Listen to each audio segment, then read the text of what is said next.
Welcome to VAK's lecture.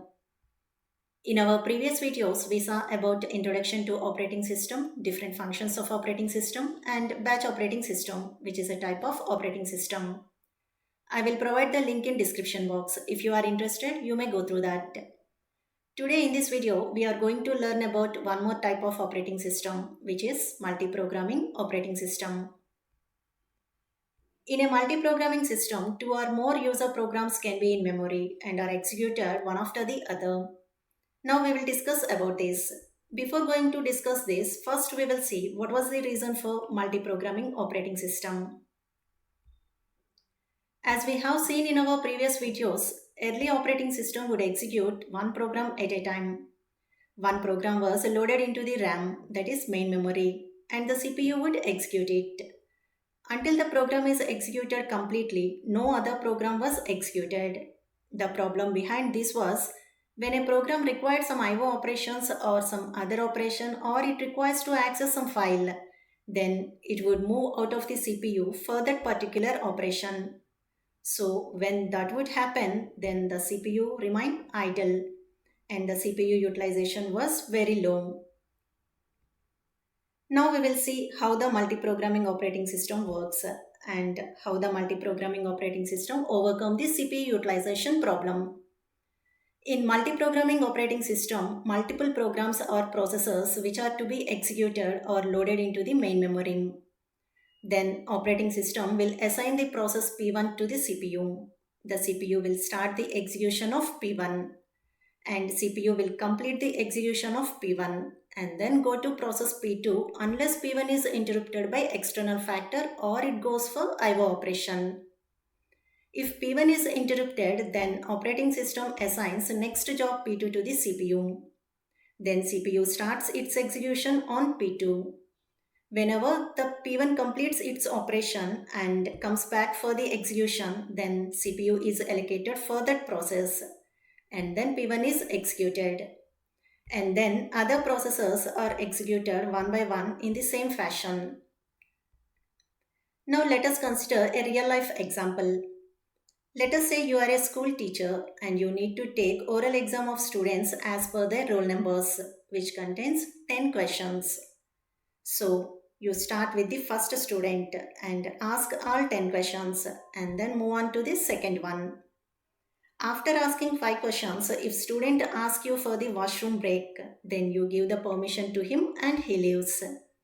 Now the time is important for you and you can't waste any time as you need to complete the exams for whole class. So you move on to the third student and ask all the 10 questions.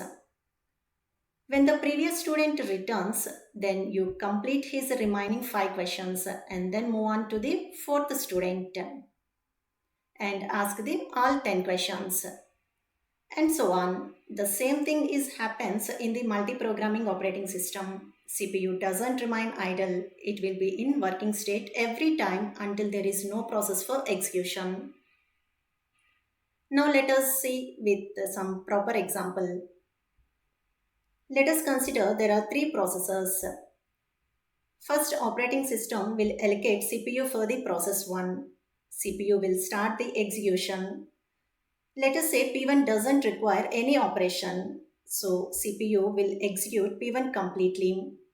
As P1 is executed, it will be removed from the main memory. And then now operating system will allocate CPU for the process 2. CPU starts its execution. Let us say P2 requires some IO operations. Then CPU will stop the execution for P2. P2 will go out of the CPU for the operation. Now the CPU will not wait for the process P2 for the finishing its operation. So operating system will allocate process 3 for the CPU and CPU will start the execution on P3 and will execute P3 until P2 comes back. Once P2 comes back, it will stop the execution of P3 and start the executing P2.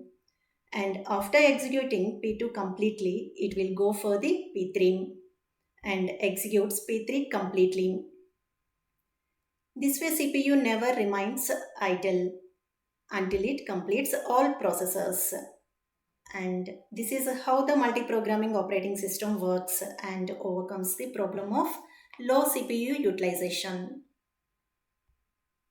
The problem which we faced in previous operating systems, that CPU remains idle for a long time and is underutilized.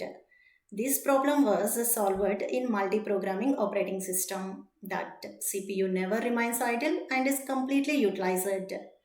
The ultimate goal of this multi-programming operating system is to keep CPU busy as long as there are processors waiting for the execution. Now let us see some of the advantages. CPU utilization is maximum and CPU never remains idle in this multi-programming operating system. Short-time jobs are executed faster and also resources are used efficiently. Some of the disadvantages. It is difficult to program a system because of complicated schedule handling. Due to high load of tasks, long time jobs have to wait long.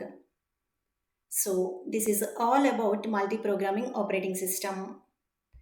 If you got to learn anything from this video, please like this video and share it with your friends. Subscribe my channel and press the bell icon for more interesting new updates. Thank you.